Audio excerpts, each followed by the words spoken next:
The story begins with aliens getting ready to invade Earth, and we see an old man pondering what's going on. We see our protagonist Ataru conversing with his girlfriend Shinobu. She is upset because Ataru's looking at other girls, yet Ataru tries to convince her. Shinobu gives Ataru one more chance, but he instantly breaks his promise after seeing a female jogger nearby. Shinobu slaps him and walks away. Ataru gets tackled off the bridge by the elderly man and lands in the river. The two reconcile at a nearby area, as the old man explains that he thought Ataru was attempting to jump from the bridge. Ataru tells the old man that he wouldn't throw his life away because of a girl, and the old man tells Ataru he looks ugly, and Ataru beats him up, leaving the old man with bandages over his face. Ataru's mother and Shinobu arrive, saying they've been worried about him after hearing some bad news. A group of government agents arrives, informing Ataru that they've been looking for him. When Ataru arrives home, the alien's wooden-looking leader greets him, and Ataru tries exorcising it. The invaders point their weapons at Ataru to stop him.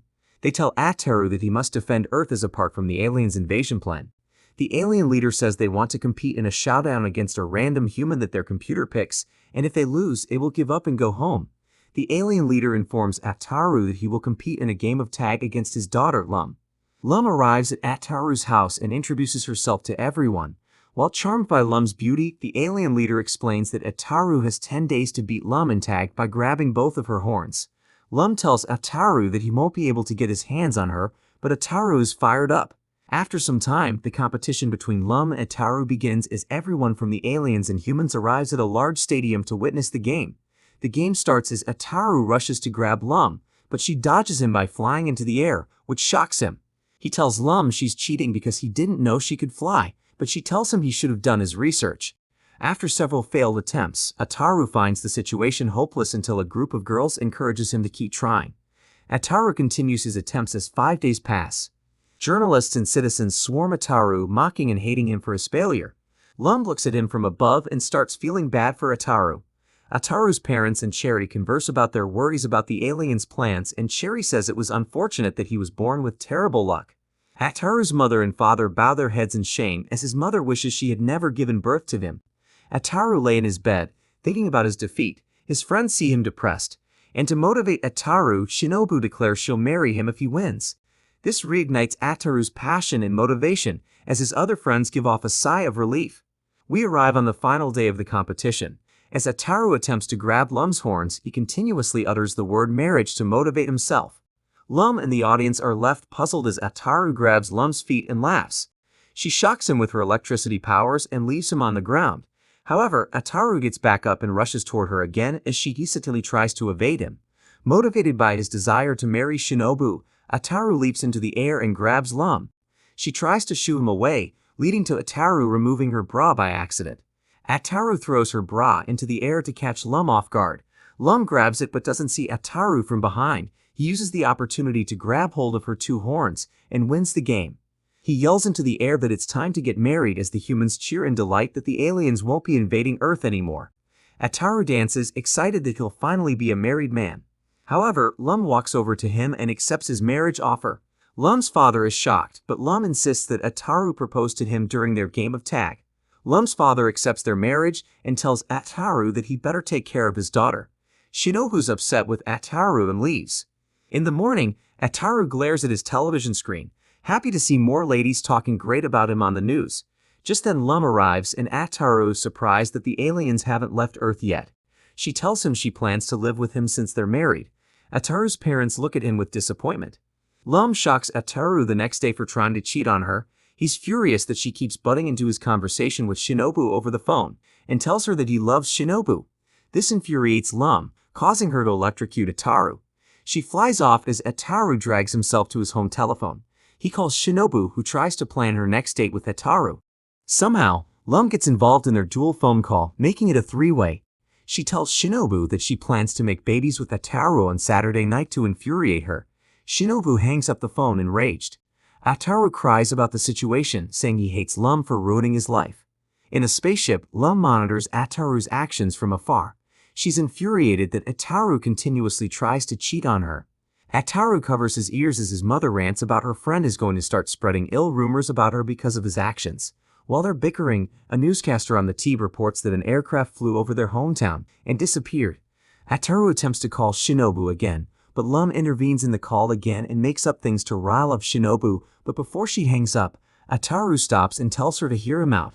Lum tells more lies to persuade Shinobu to hang up the phone, but Ataru convinces Shinobu not to fall for Lum's lies. The two try to play it off like she's not on the line, which infuriates her. Meanwhile, Ataru's parents are watching the news as the reporters claim Lum, Shinobu, and Ataru's three-way phone call can trigger a black hole to form.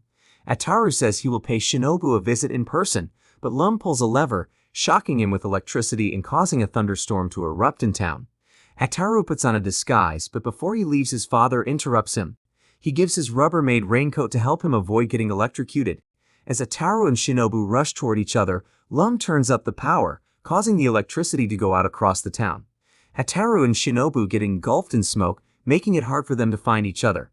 The two scream each other's name and end up reuniting. Lum plans to crash her ship into two to destroy this love triangle, and this causes it to smoke up again. Ataru believes he's found her again but finds out he's hugging Lum. The smoke clears up and Shinobu sees Ataru hugging her. She picks up a telephone pole and throws it at them and leaves as Ataru calls out to her. Meanwhile, people flock toward Ataru's home, demanding to pay for the damage caused by Lum, while we see Lum zapping Ataru with her electric shock as punishment for cheating. The next day, Ataru is sitting in class while being smothered by Lum, and everyone in class is annoyed with Lum and finds it hard to concentrate. Shinobu starts crying because of Lum's teasing, resulting in all the girls in the class belittling Ataru, and Shinobu buries Ataru under multiple desks. The next day, Ataru visits a restaurant to eat under disguise. As he eats, the television reporter classifies him as a missing person. Lum, Shinobu, Cherry, and his family share their grievances over his absence. The news reporter puts up a photo of Ataru in disguise, causing some people in the diner to point suspicion at him. Ataru flees and bumps into a woman. He asks the woman if she needs help seductively, and the woman knocks him to the ground. She can sense his terrible luck due to her having physiognomy, and she reveals that she's a shrine maiden and that Ataru is ill-fated regarding women. She promises to do an exorcism on Ataru to try to relieve him of his curse. At her house, we learn that the woman's name is Sakura. When Ataru meets Sakura's mother, he tries to flee, but Sakura's mother lassos him back into their home. She pulls Ataru into the exorcism room and he tries to escape, but Sakura knocks him toward the ground with one of her canes. Sakura prepares the exorcism, but she can't perform it successfully due to tooth pain. This causes many demons to swarm Ataru, showing that Sakura is making things worse. Sakura chants and tries to wipe away the demons, but she stops again due to pain, and Ataru tells her that every time she stops, more monsters show up. Suddenly, we discover that the demons that latched themselves onto Ataru were the ones causing Sakura pain. Sakura sends the demons packing, only for the Grim Reaper to show up and slice Ataru.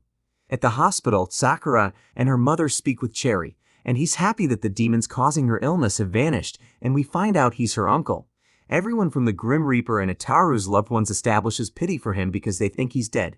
Ataru wakes up asking for a woman's number and address, and in anger Lum gives Ataru and Grim Reaper an electric shock. The next day Ataru visits Cherry and he asks him if he can make something to strip away Lum's powers. He shares his reasoning with Cherry and is unaware that Lum's nearby. Lum starts electrocuting Ataru as Cherry realizes Ataru's predicament. At Ataru's house, one of his friends visits him and gives him a present from Cherry. Inside the box is a yellow ribbon and a letter from Cherry. In the letter, Cherry informs Ataru that he needs to tie the ribbon on Lum's horns to neutralize her powers, and only those who tie the ribbon can take it off. Lum arrives and Ataru ties the ribbon around her horns. Lum loves the gift, and she leaves but lands hard on the ground after attempting to fly away. As Lum tries to figure out what's going on, Ataru and his friend spy on her. Lum bumps into one of Ataru's other friends and tries shocking him to see if her electrocution powers work, and his friend takes her gestures as a sign of affection, sparking jealousy in Ataru's other friend. The same routine repeats with this friend, causing a massive argument between the two. As they are arguing, Ataru confronts Lum, asking her why she can't use her powers. Shinobu arrives, telling them to get a room. Lum retaliates with an offhand reply and flaunts the gift that Ataru gave her, and Shinobu's enraged that Ataru never gave her anything and tries taking off Lum's ribbon, but Ataru blocks her, which makes Shinobu sad. She wanted to give him some baked cookies, but she kicks Ataru in the face, leaving him defeated. At night, Ataru's two friends wish to crash at his place. They want to protect Lum because she can't utilize her powers and worries about Ataru's pervy antics. Ataru fights his friends, leading them to leap onto a nearby tree outside his bedroom window, and Lum thanks Ataru for his heroism and tells him she wants to be with him forever. Ataru hates the idea and asks Lum to take the ribbon off, but Lum begs him to stop. Ataru's friends rush into his room through the window, and they stumble upon Ataru overpowers Lum. They try to knock him off of her, but Lum isn't happy and asks them to leave. As she chucks Ataru's belongings at them, she unknowingly throws the box sent by Cherry, and the letter inside the box lands in front of one of his friends. His friend reads the letter, revealing everything to Lum. She gets angry and performs various wrestling maneuvers on Ataru, and he finally removes the ribbon, giving Lum her powers back. As Lum electrocutes Ataru for his cruel actions, she vows to give Cherry a similar punishment. At his tent, Cherry receives a faint message in his concoction alarming him that he's in danger. Cherry packs up his belongings and plans to stay at Sakura's house for the night to avoid any problems with Lum. The next day, we meet a boy named Shutaro, who plans to move to Tomatake Town, and he jumps from a plane to attend his first day in school. Shutaro wishes his grandfather well before he attends his first day at Tomobiki High School. When they arrive above the building, Shutaro leaps out of the plane to make a dramatic entrance. At the school, Shinobu chases Lum and Ataru because she's tired of Lum's affection toward Ataru, and Shinobu throws a desk at Ataru but breaks a window instead. Everyone notices a strange parachute outside and decides to investigate. One of the students notices Shutaro clinging to the desk Shinobu threw, and his grandfather and henchman ask Shutaro if he's alright while aboard the family's jet. A teacher scolds Shutaro for having jets fly over the school, but Shutaro pays him no mind. Shinobu approaches Shutaro and apologizes to him. Shutaro tells her not to worry as Shinobu starts developing feelings for him. In class, Shutaro is swarmed by many girls who ask him questions about his family and their wealth, and Shutaro notices Ataru bugging Shinobu and approaches them. As Shutaro flirts with Shinobu, Ataru grows jealous of their exchange and says that Shinobu is his girl. Lum gets angry and shocks him, which catches Shutaro's attention. Lum introduces herself to Shutaro and tells him that she's married to Ataru. Shutaro's disgusted by that thought and starts critiquing Ataru's looks. This initiates an argument between him, Lum, Ataru, and Shinobu. Minutes later, Ataru's homeroom teacher announces that they'll be holding elections for the new class president. Shutaro declares his run for candidacy. He plans to punish slackers in his class with the most brutal punishments possible. Although everyone isn't on board, Shutaro says he'll make females exempt, which angers the male classmates. Disgusted by his proposal, his male classmates band together and aim to have Ataru run against Shutaro despite Ataru's faults. After giving his proposal about calling dibs on all the girls in his class, their homeroom teacher asks the class to decide on a winner.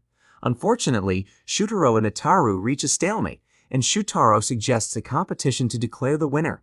Whoever can shoot an apple off their opponent's head with a cannon wins. Shutaro tries to kick off the event by initiating the rite of challenge involving throwing a glove at their opponent, but Ataru dodges and annoys Shutaro. Shutaro chases Ataru to the school's rooftops while Lum spies on them from the skies. Shutaro throws the glove at Ataru, but Lum protects him. Ataru tells Lum that Shutaro challenged her to a duel, which infuriates Lum, and she electrocutes Shutaro. All his classmates arrive, and Ataru tells them he came out victorious. Ashamed for losing against a fool, Shutaro plans to end his life, but as he prepares to die, Ataru cheers about his victory while everyone else tries to back Shutaro out of the act. We see Shutaro meditating in his family's garden while thinking about Lum. At school, Lum's searching for Ataru but runs into Shutaro as he's parachuting from the skies. Shutaro comforts Lum, but she shoves him away for getting in the way of her search mission. Near a ballpark, Ataru asks Shinobu if she likes Shutaro. Shinobu confirms that she's developed feelings for him because he's more handsome, wealthier, and kinder than Ataru. Shutaro and Lum arrive, engulfing them in his parachute. Lum finds Ataru, and he finds Shutaro atop Shinobu, which angers him, and she departs the scene full of glee and love. Ataru leaves the area with Lum following close behind, and Shutaro discovers that he's fallen in love with Lum. The group attends a field trip in the forest, and the teacher wants everyone to establish camaraderie with their classmates and let them loose. Ataru's upset that Lum decided to tag along because he wanted to get more intimate with Shinobu. Shutaro approaches Lum and asks if she'd like to go sightseeing in a nearby cavern. Lum accepts his offer after getting permission for Ataru to attend. Ataru joins them after conjuring up a quick scheme that'll get him alone time with Shinobu, and she also joins the fray when learning that Shutaro's on board. While exploring the cave, Ataru nudges Shutaro's shoulder and suggests they split up. When they reach a split path, the two conduct their plan. After Shutaro shuts his flashlight off, they all scramble to find each other in the darkness. Ataru thinks he's with Shinobu but discovers Lum, who's wrapped around his shoulder. Shutaro and Shinobu stumble upon them as Shinobu clings to Shutaro, and the four decide to head further into the cave, and Shutaro's shown badmouthing Ataru for his mistakes. Shutaro and Ataru initiate their plan again, and everyone scrambles to find each other. Shutaro discovers he's no longer with Shinobu but with Ataru, and the two spook each other. The two decide to look for Lum and Shinobu, and Shutaro reveals the truth about his brave bravado and tells Ataru he can only act fine when women have their eyes on him. He suffers from nyctophobia and claustrophobia. Shutaro screams in fear, and Lum and Shinobu arrive. Upon arriving, Shutaro puts on a brave act and pushes Ataru into a nearby wall. Ataru covers their eyes, triggering Shutaro's illness. The four continue their journey through the cave, but the flashlight goes out for real this time, and Lum utilizes her electric powers because she can't find Ataru. Unknowingly, Lum sets a rocket off, causing a massive explosion in the cave. Their teacher and classmates notice them from afar, and everyone but Shinobu bickers with each other. But we see a glimpse of another alien spacecraft, and a mysterious girl is resting in a container. The next day, we see Lum and Ataru competing against Shinobu and Shutaro in tennis. At the same time, some crows are carrying a pod in a forest. Their tennis ball hits one of the crow on his head, causing them to lose their balance and drop the pod. The pod crashes on top of Shutaro despite Ataru warning him about it, and Ataru notices a woman in the pod and informs the others. The crows cry out for the woman in the pod as we discover she's a princess. The crows tell Shutaro he looks handsome and say he's a perfect match for their princess since she adores hot men. The crows wake up their master as he explains where he came from to the group, and he says their planet has no humanoid males, so they travel to Earth to locate a groom for Princess Kurama. The master crow tells Shutaro they want him to marry the princess and go on a date with her. Although Shutaro's not happy with the situation, the crows ask him to hurry up before Ataru seals the deal. Shinobu stops him, but Shutaro informs her that he's not doing it of his own accord, and Shutaro's failure gives Ataru a chance to kiss Princess Kurama. Everyone's astonished by Ataru's actions, and the master crow informs them that now that Ataru's kissed Kurama, she must pledge to the man who awakens her with a kiss. Kurama wakes up and notices Shutaro.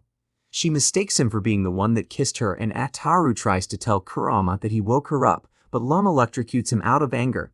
Several days later, the crows meet on their ship with Lum, and one of the crows suggests they have her hooked up with Shutaro, but the master crow wants to follow tradition and have Ataru be her groom. Lum is surprised that Kurama doesn't know that she kissed him. One of the crows plans to keep it that way, and Lum offers to help, but before the master crow can inform Kurama of the truth, one of the crows tells him that Kurama is spending time with Shutaro as they speak. At school, Ataru lectured about proper etiquette between boys and girls. Some students complain while others cheer Shutaro on. Despite being praised, Shutaro's upset that he failed to kiss Kurama before Ataru did. Kurama arrives and asks Shutaro to attend a date with her, but Lum comes with a flamethrower and threatens to harm Kurama if she dares make contact with Ataru. Ataru tries to woo Kurama, but she swipes him away, and Lum asks Ataru why he's being flirtatious with Kurama. Ataru says he doesn't mind going on one date with a girl because it means he won't have any problems later. Some crows arrive and tell Kurama that the master crow is sleeping on the ship. Kurama gets flirtatious with Shutaro, but before Ataru attempts to tell Kurama the truth, the crows cover his mouth with a cloth and pull Shutaro aside and ask him to play along. After some convincing, Shutaro decides to move forward with their plan, and he re-enters the classroom and tells Kurama he can't wait for their night of Umra's Congress. Shinobu and Ataru try telling Kurama the truth, but the crows prevent them. Lum and the crows build Kurama and Shutaro a mechanical love nest to make babies, and Shutaro's female classmates continue complaining, and Kurama tries shutting them up.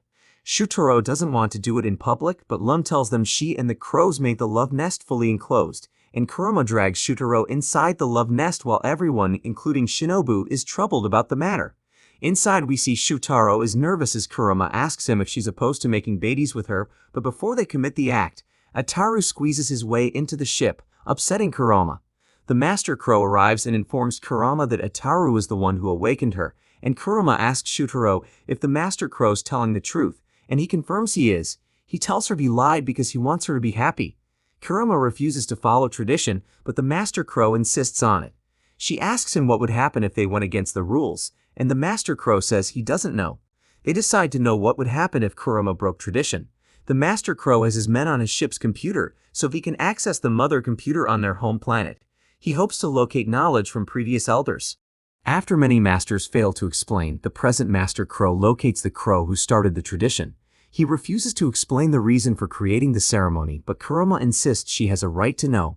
So he explains that he went on a perilous journey and encountered a lady crow sleeping near a shore, and he kissed her without hesitation to awaken her, and they eventually got married. But she gets angry and demands an explanation for why he established the tradition, but the crow doesn't give her a great response, leading her to destroy their computer. She's shocked that she lived a life dedicated to a pointless tradition. Kurama enters her nest and feels depressed, but Shutaro enters soon after and comforts her. He tells her she should be happy because they don't need to worry about breaking the rules. Before they continue where they left off, Ataru engulfs Shutaro in a sealed bell, and Shutaro starts crying because of his illness and the lack of women looking at him. Kurama's astonished by Shutaro's wimpy persona. Kurama leaves the nest and tells Lum that she can't stand pathetic men, and plans to leave Earth in search of someone stronger. Lum's surprised by Kurama's quick change of heart, and Kurama tells her that now that she's free to choose her husband, she can raise standards for herself.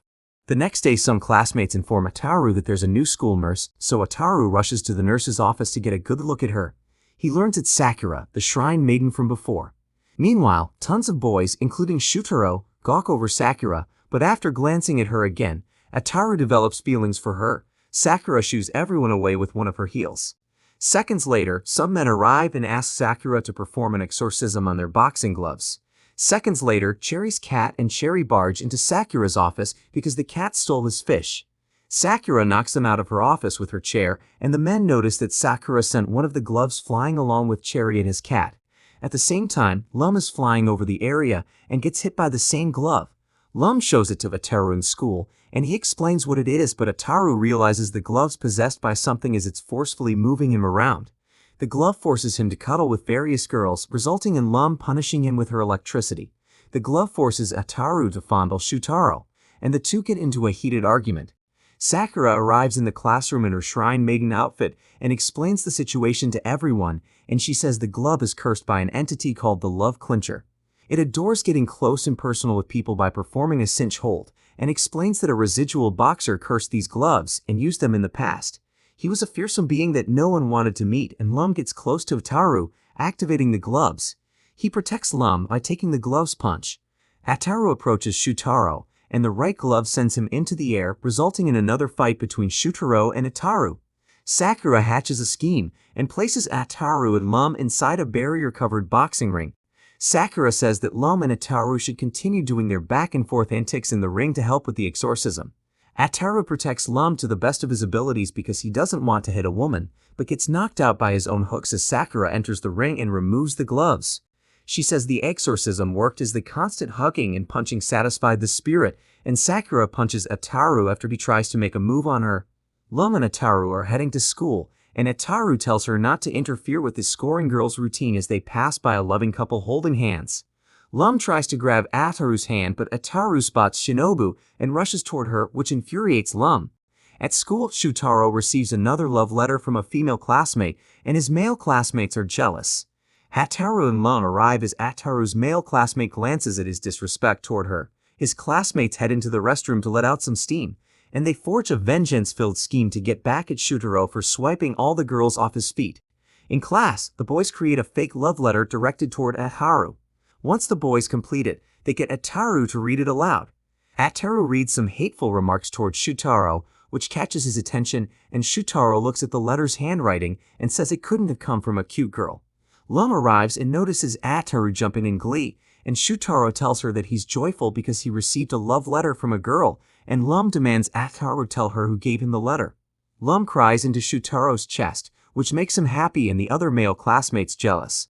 Lum asks him if he's mad that she's in the arms of another man, but he responds that they look great together. Shutaro tells Lum that she needs to give up on Ataru since he'd rather gawk at a fake love letter than cuddle with her. This angers Ataru, who believes the girl who gave it to him is real. Shutaro and Ataru form a bet around the situation, and Shutaro says if the girl isn't real, he gets to take over as class president, but Ataru says if she is real, Shutaro must fork over 10,000 yen to him. Some male classmates forge the letter huddle to devise a plan, and they don't want Ataru to lose the bet. So they ask a girl at a cafe to pretend to be Otoko for 1 hour, which is the name of the fake girl from the ladder, and the girl accepts the offer. The next day, one of the classmates hands Ataru a new letter from Otoko, which mentions that she wants to meet Ataru at Kataguri Cafe at 4 p.m. Lum's jealous and says she might move on from Ataru and be with Shutaro instead. Ataru pretends to care but immediately throws Lum into Shutaro's arms, so Lum electrocutes Ataru and flies away. In a tree, Lum ponders about Otomo, and she overhears a conversation from the Ataru's male classmates that the girl who was going to pretend to be Otomo can't do the deed because she has a stomachache, so she had taken the 3,000 yen they paid her and pigged out. The boys head into class as Ataru prepares for his date with Otomo. He promises to take them out to dinner when he wins the 10,000 yen from Shutaro, and Shutaro taunts Ataru, which angers him. The boys are nervous as they can't bring themselves to tell Ataru the truth, as they're worried about Shutaro becoming the new class president. Lum refuses to help Ataru because she wants him to learn a lesson. At the cafe, Ataru awaits Otomo's arrival, and all his male classmates are sitting in separate booths along with Shutaro. Elsewhere, Lum thinks about Ataru's situation, and she starts getting second thoughts about the whole matter and feels terrible for him. After an hour passes, Shutaro tells Ataru he'll give him 15 more minutes, and if she doesn't show up, he will lose the bet. At the same time, tears fall down Lum's face as she thinks about how much pain Ataru must be feeling inside. As the time runs out, Shutaro declares his victory while Ataru sits in his booth in shame. Seconds later, Lum arrives dressed up as Otoko, surprising everyone, and Ataru's thrilled until he gets another look at Otoko and realizes it's Lum. Lum whispers into Ataru's ear that he should play along because she knows he doesn't want to look like a clown in front of everyone. He agrees, and they enact their role play. The two leave the cafe. When they are a decent distance away, Lum informs Ataru that everything was a prank, and the two get into a small argument. Lum notices another couple holding hands in front of them. Meanwhile, Ataru can't believe he owes her a favor, but he looks at Lum again and questions if she's always looked this pretty.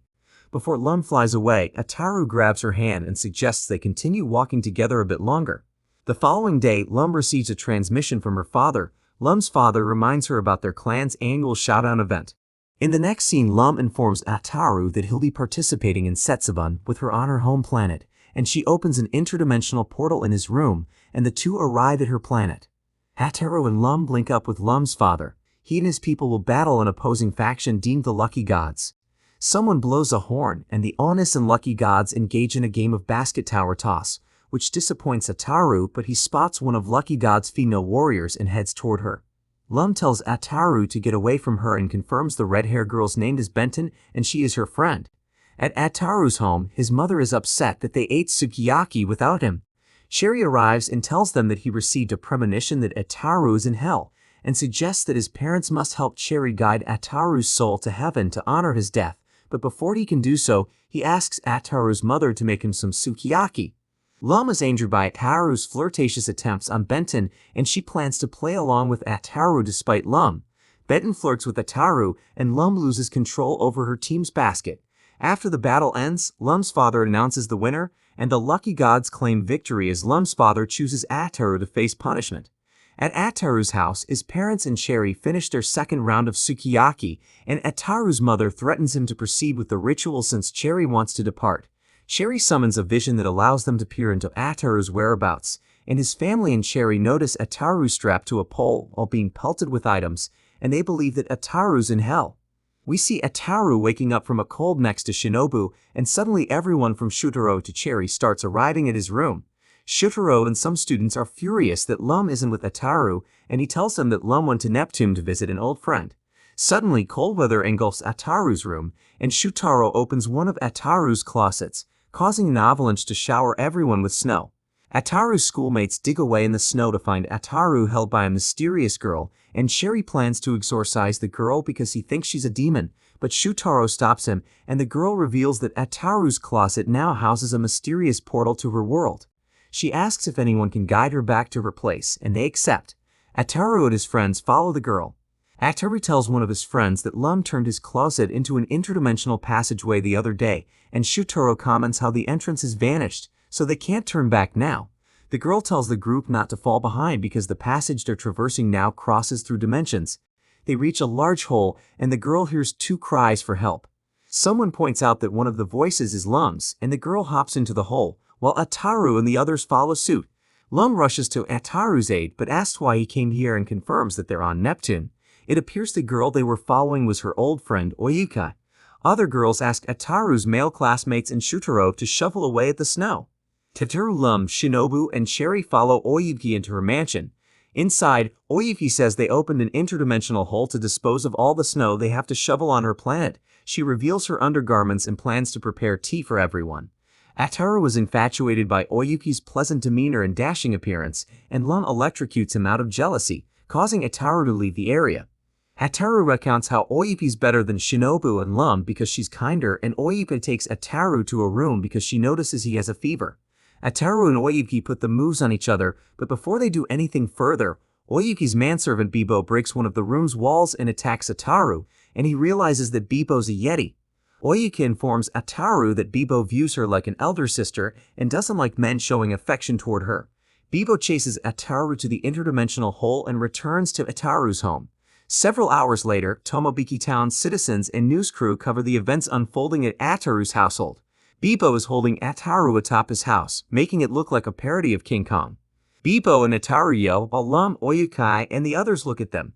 The next day, Shinobu reads an article covering the event, while Ataru's wrapped up in bandages as Lum scolds him. Oyuki and Bibo stand inside Ataru's closet, and Ataru asks Oyuki and Lum to close off the interdimensional passageway to prevent him from getting more sick. Shinobu wonders what happened to Shutaro as he hasn't appeared in school for days. We discover Shutaro stayed on Neptune to continue shoveling the snow to appease Neptune's women, revealing the countless piles of snow he dug up. But we see some fish-like monster noticing Ataru heading toward him. He's bewildered by Ataru's presence since he's never had someone visit him in a long time. Sometime earlier, Ataru arrives at Shutaro's family hotel's pool area and can't wait to converse with some ladies, and he chats with Shutaro and Cherry, who appear as vegetables in Ataru's mind since he doesn't want to see half-naked men. Lum and Shinobu arrive in their swimsuits, and Shutaro compliments Lum on her attire, and Shinobu threatens to hurt Shutaro for not complimenting her, so he does so. Meanwhile, Sakura belittles the gang for their childish behavior, and Ataru attempts to grab Sakura, but she knocks him into the pool. Lum glares at the water, and wonders if Sakura punched him too hard because he hasn't returned for air. In the present, the water creature begs Ataru to stay and makes him some tea, and Lum dives into the pool to rescue Ataru. The creature turns around and mistakes Lum for Ataru. Meanwhile, everyone is astounded by how many drinks Sakura had. Ataru returns to the surface and asks Sakura to exorcise a creature in the pool as he believes it's a demon, while the monster prepares to get some snacks for Lum to eat, but he learns he's run out and promises to grab some more at the store up top. The monster reaches the surface and startles everyone, and Ataru and his friends head to exorcise the creature but discover it has departed. We receive banter between the characters as the fish monster heads toward them with more snacks, and the monster can't believe so many people are at his home. Eventually, they all spot the monster, and Shutaro demands it to leave his family's pool at once. The monster asks why, but Shutaro can't say because he needs some air, and Shutaro heads up top with the creature in his hand. More people see it and flee out of fear. Lum and Ataru feel terrible for the monster, but Shutaro demands it leave, and Shutaro puts his foot down, resulting in the monster packing his belongings. Lum asks what it plans to do now, and the monster suggests he'll search for a new peaceful home. Lum and Ataru wave goodbye to the monster and head home. Before Ataru showers, he spots the creature in his tub, and creature greets him and says he can't wait to become neighbors. We see Lum and Ataru preparing to head for the beach, and Ataru's mother stops them and asks Ataru to dispose of the monster when he gets there. It turns out it's been staying in their bathtub for a month, and Ataru proposes leaving him somewhere else, but his mother doesn't want it causing panic in Tomobiki Town, and Ataru's mother promises to ship the creature's belongings to him when he finds a new home. At the beach, the monster greets Shutaro and Shinobu. Ataru and the creature depart from the group to find the monster a new home. Meanwhile, Sakura and a boy named Tsubame are conversing at a beach house nearby, and a waiter stops by with a mountain of spaghetti. Tsubame promises Sakura can have it for free if she finishes it all, and Sakura surprises everyone by completing it all and even asks for seconds. At the same time, Ataru and the monster head toward a rocky area on the beach. The monster waves goodbye to Ataru and thanks him for helping him find a new home, and the creature can't help but feel lonely until he hears Tsubame and Sakura heading toward him. As the monster stares at them from afar, Sakura reveals that she can't wait to get engaged to Tsubame, but before the creature could greet them, Ataru stops him. Ataru promises to show the monster how to greet humans properly. At the same time, Tsubame reflects on how it's been challenging to reunite with Sakura because of her work and nosy uncle. Eventually, Lum, Shinobu, and Shutaro arrive without Sakura and Tsubame's knowledge and spy on them, while a straw hat-wearing boy with a box notices Ataru and the monster. The boy's jealous that Ataru has a pet to hang out with instead of him, and the boy says he's upset that he must abandon his pet Pochi because of his mother's wishes. He hopes that by leaving his pet on the beach, maybe someone else can take him in, but before Sakura and Tsubame kiss, she stops because she feels like someone's watching them, and Tsubame tells her not to worry about it as they proceed. The creature heads toward them, pausing Ataru to grab the monster and ask for them to proceed to kiss. Meanwhile, Pochi's owner stumbles upon two kids ridiculing a small turtle, and he continues looking for a better spot to place Pochi as Ataru alone, and the monster pass by. The boy notices them and wishes he didn't have to get rid of Pochi, and the gang meets and has a final meal together with the monster. Shutaro wonders if the monster's trying to guilt-trip them to keep him around, and the boy leaves Pochi near Ataru and his friends and hopes they can give Pochi a loving home. Ataru suggests the monster hop inside a box, and the boy turns around and sees Ataru holding a box, and he assumes Ataru has decided to adopt Pochi. As he walks away, he recounts all his fond memories with Pochi while shedding tears, and the kid runs back and swipes the box from Ataru's grasp. Shinobu notices Pochi's box and tells the others to have a look, and upon looking inside, they spot Cherry eating something, and they're all shocked. At home, Ataru receives a postcard from his mother because it's from the monster who seems to be having the time of his life with the boy, and it is revealed that the monster's taken the new title Pochi. We see Ataru's principal informing Ataru's teacher that a new transfer student will be arriving at his class today, and his teacher's flustered to discover that Lum is a transfer student. Lum's father promises Ataru's teacher that Lum will be on her best behavior. In class, Ataru's teacher introduces Lum to the class and everyone is thrilled, but Ataru ends up choking on a piece of food. Meanwhile, everyone goes outside to attend today's recreation day, while some female classmates frolic toward Lum. One of Ataru's friends asks him what sport appeals to Lum. Ataru doesn't care until someone mentions that another class received a good-looking transfer student, and the girl's name is Ran, and Ataru doesn't hesitate to introduce himself to her. Lum grabs Ataru and tells him he should be cheering for her instead. Lum glances at Ran with jealous eyes, but before Ran attends her sporting event, Lum walks past her and requests that she meet her behind the gym later. Later, Ran meets with Lum after class, and it turns out that they know each other, and Lum asks Ran if she transferred to the school to meet her. Ran admits that she does, but Lum asks why she wanted to meet her while disguised as a human, and Ran says it's integral that she did. We see a flashback to Ran on her spacecraft as she remarks how she was looking at old photos of her playing with Lum when they were children. In the present, Ran reveals that she and Lum once fell in love with a handsome stud named Ri, and Lum denies it, despite Ran confirming Lum was once engaged to Ri. Lum says it's all in the past, angering Ran, and she shows her true colors and reveals that she visited Earth to enact revenge on Lum, and Ran vows to steal Ataru from Lum and drain his life energy by making lip contact with him. Ran tells Lum not to inform anyone of her being an alien, and if she does, Ran promises to tell everyone that she wet the bed before. Ataru's teacher begins the scavenger hunt race, and Shutaro grabs a card indicating that he must find an electrifying beauty, and Ran obtains her card and asks for Ataru's assistance. Lum tries to prevent him from heading toward Ran, but Shutaro grabs her aside. Ran asks for Ataru to kiss her, but unfortunately Lum throws a block at Ataru to prevent him from kissing Ran. Ataru's teacher announces the next activity will be a cavalry battle, and they begin. With Lum on his and others' back, Ataru heads toward Ran to attempt to kiss her, and despite Ran and Ataru's efforts, Lum prevents them from kissing again. However, Ran kisses one of Ataru's classmates in the situation and drains their life energy.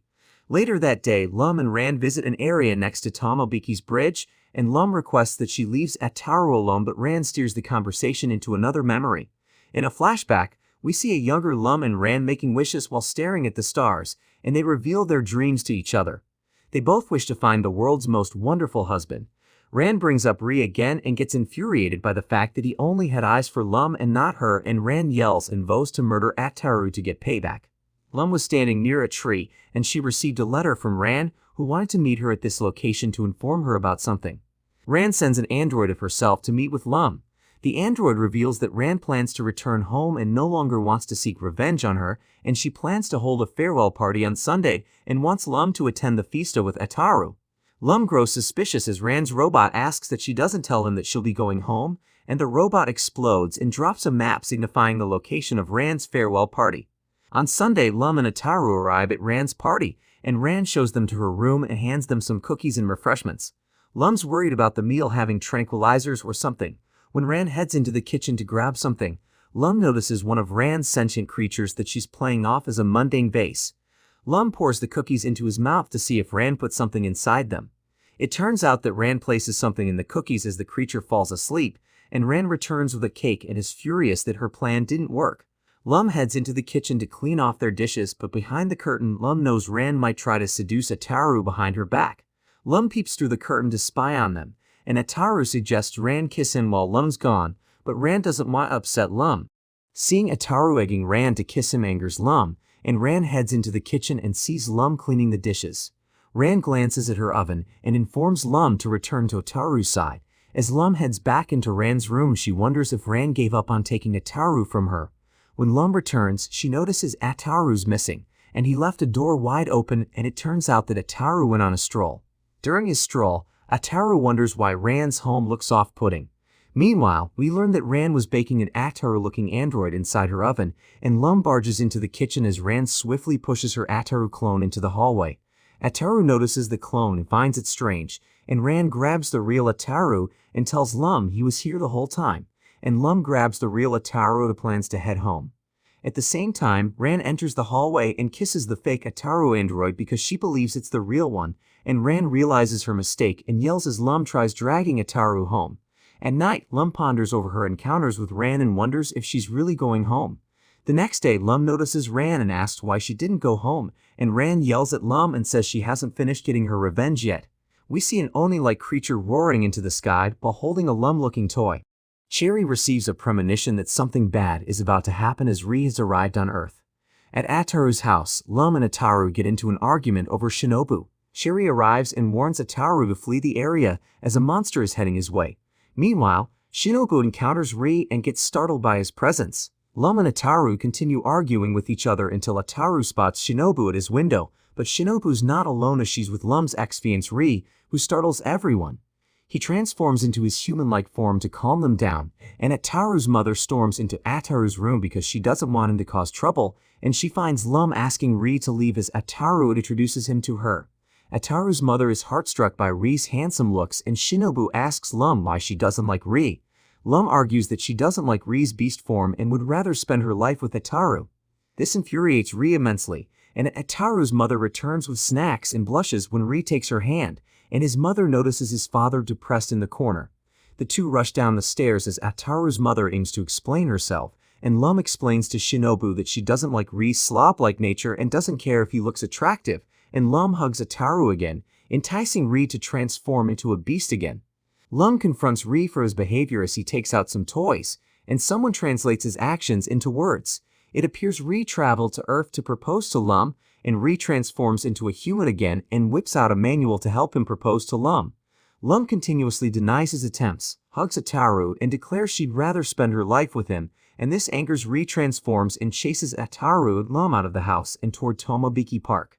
We get brief instances of Lum and Ataru accidentally messing up different couples' attempts at proposing, and they encounter a man selling food, and this catches Ri's attention. Ataru's surprised as Lum says this is another aspect of Ri that she doesn't like. This routine continues as we eventually arrive back at Ataru's house. Ataru and Lum run upstairs, and we get another romantic encounter between his mother and Ri. Ataru's mother contemplates abandoning her husband and Ataru to live a life with Ri, but suddenly everyone with that Ri cause trouble arriving at Ataru's room, and the women share their affection for Ri while the food sellers and male spouses exhibit rage, and Ataru bewildered by his terrible luck. We see Lum is shocked by everyone's lackadaisical attitude during free time. Shutaro can't stand his classmates' laziness and dreads this hour of the day. Shutaro hears a call coming from his radio and believes it's his ticket out of there, but we learn Ri took control of the helicopter as he crashes it into Ataru's class. Meanwhile, Ran overhears Ri's voice while in another class and wonders if it's him, and Shutaro's shocked when Shinobu explains that the ox monster is Lum's ex-fiancé and that he's a handsome gentleman. Lum tells Ri to leave as Shutaro plans to protect her from Ri, and Lum tries to flee the classroom with Ataru, but gets her plans thwarted by Ran, who arrives at Ataru's class with a box lunch for Ri. Ran pulls Lum aside and asks Lum if she can hook her up with Ri since she's in love with him, and Lum complies. At the same time, Ri starts eating everyone's food, injuring Shutaro, and reiterates that Lum couldn't possibly wed a beast as hideous as Ri. Ataru tells Shutaro to relax as Ri transforms into a human again and surprises Shutaro with his stunning looks, and upon seeing his human form, other girls frolic toward Ri's side and start handing him food.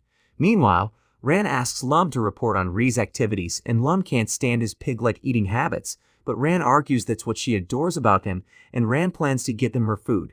Shinobu approaches Ri and reminds him why he came to their school in the first place, and Ri transforms into a beast and pounces on Ataru, and promises him that he doesn't know where Lum went. Seeing him attacking Ataru, Lum orders Ri to back off, but before Ri attacks Ataru, he heads for Lum but gets stopped by Ran and gives him her box lunch, and Ri digs into the meal. When Ri finishes Ran's meal, she asks him if he liked it, but he ignores Ran and begs for Lum's attention. Lum can't believe Ri's ignoring Ran's feelings for him, but Ran tells Lum not to worry since Ri gave her lunch more respect. Suddenly Cherry arrives and gives Ri some food, and this enrages Ran, who can't believe Ri's treating Cherry's dish equally to hers. She leaves the room with tearful eyes, leading Lum to yell at Ri. However, Ran returns with another meal for Ri, and she asks him if he likes that more than Cherry's and if it's tasty. Ri shakes his head yes, but senses something wrong, and Cherry picks up on Ri's demeanor. Ri whispers something into his ear as Cherry explains that Ri's going home now that he's full of food. Ri jets out of the classroom, and Ataru wonders why he'd show up in the first place if he only required food, and Ran waves goodbye to Ri as Lum tells him to never return to Earth. At Ataru's house, Lum and Ataru notice his mother feeding Ri a meal. Ataru is infuriated because Ri said he was going home. Ri greets them and doesn't explain himself. Later, Ataru's mother and father discuss Ataru's school's Parent Day event. Ataru's father's thankful this was the case as he thought his wife wanted to file for a divorce so she can marry Ri, and Lum's mother pampers herself as she plans to attend the Parents' Day event herself. Ataru's mother arrives at Tomobiki High School to attend its Parent Day event. She couldn't convince her husband to attend. Meanwhile, a woman in an ox-carried cart shows up, leaving everyone in awe at her elegance. A spaceship arrives and lands atop the woman's cart, scaring her butler because he thinks she's dead, but thankfully she made it out alive as the spaceship door opens up. Lum's mother rushes out of her ship to greet Ataru's mother. At the same time, the butler squeals over how rude everyone's acting toward his mistress, and we learn that the woman that got crushed by Lum's mother's spaceship is Shutaro's mother. Lum notices her mother and leaps out of her classroom to hug her, and Shutaro greets his mother's butler, but gets called upon by her mother. His mother tells him to complain to Lum's mother about her behavior, startling Shutaro, and she asks Lum to translate his mother's complaints to her mother. Shutaro recites the lines, but Lum tells her mother the opposite, and Shutaro's mother grows irritated and throws one of her gloves at Lum's mother. Shutaro explains that this means his mother wants to fight Lum's mother, and Lum translates her mother's words for Shutaro's mother. She asks her to reconsider the duel, but Shutaro's mother refuses, and Lum translates more from her mother, and Lum's mother's honored that Shutaro's mother would allow her son to propose to her, but she must refrain. At sunset, everyone starts heading home, and Ataru's mother tells Ataru to wake up since it's time to go. She's thankful he didn't do anything stupid, and Ataru makes a fourth wall-breaking remark, asking about his questionable screen time. Lum wakes up Ataru angrily. At breakfast, Ataru's father tells Lum he's thankful Ataru has someone like her around, and the two walk down the street as Lum greets some Tomobiki residents. A maple leaf falls in front of her, and one of Ataru's friends explains the concept of seasons to her, exciting Lum, and Ataru flirts with another girl, and Lum electrocutes him for trying to cheat. In class, Ataru tries impressing girls with some yo-yo tricks while Lum sues something for him, and Shutaro scolds Ataru for his childish behavior and tells him that it's possible Lum wouldn't give him the time of day anymore, and Ataru says he doesn't care. Lum stops sewing. Everyone thinks she's going to shock Ataru again, but Lum refuses, and Lum tells Ataru she's worried about him because of his dumbfounded personality. At night, Lum and Ataru argue about his poor wake-up habits, and Ataru tells Lum that he wishes he returned to being single and free. Lum shuts Ataru's light off and shares her goodbyes with Atar, and she flies off into the night with tears in her eyes. In the morning, Ataru's mother wakes Ataru up, and he wonders where Lum's. At school, everyone questions Ataru about Lum, but he doesn't know and he's more excited to woo women without getting electrocuted by Lum. When Ataru arrives home, he notices the little Lum doll Lum was working on in school the other day, and he wonders if Lum left. When heading to school, Shinobu spots Ataru with Lum's doll in his shirt pocket, and Ataru doesn't try flirting with any girls and acts strange. One of his friends takes Ataru's Lum doll in class, irritating him, and Shutaro proposes to Ataru that Lum possibly dumped him. Ataru believes that Lum has disappeared, causing everyone to go on a search quest for her, and Shutaro summons his police force to assist in their endeavors. During the hunt, someone tells Ataru that Lum returned to her home planet, and Ataru doesn't want to believe it. We receive a montage of Ataru visiting previous locations and remembering his fond memories with her, and Ataru arrives at the same tree where the maple leaf fell in front of Lum and worries he may never see her again. On a spaceship, Lum's parents assist her with renewing her passport so she can return to Earth. Lum's father asks her to consider coming home with them, but Lum refuses. Lum's father tampers with her radio, and Lum overhears Ataru crying in his room. It appears she rigged her doll with a microphone to spy on him, and Lum tells her mother she was worried about what would happen to Ataru when she went away. Ataru wakes up and heads down the same road with the maple leaf tree, and Lum makes her presence known. But Ataru refuses to let his emotions show, and Lum notices her doll in his shirt pocket and smiles. Ataru and Lum traveling through the Tonobiki shopping district and discuss how humans celebrate New Year's Eve, and a handkerchief lands on Ataru's face, and he learns a woman dropped it. He heads toward the woman's ox cart and tries heading inside. Her terrifying looks spook Ataru, Lum, and his classmates, and she laughs menacingly inside.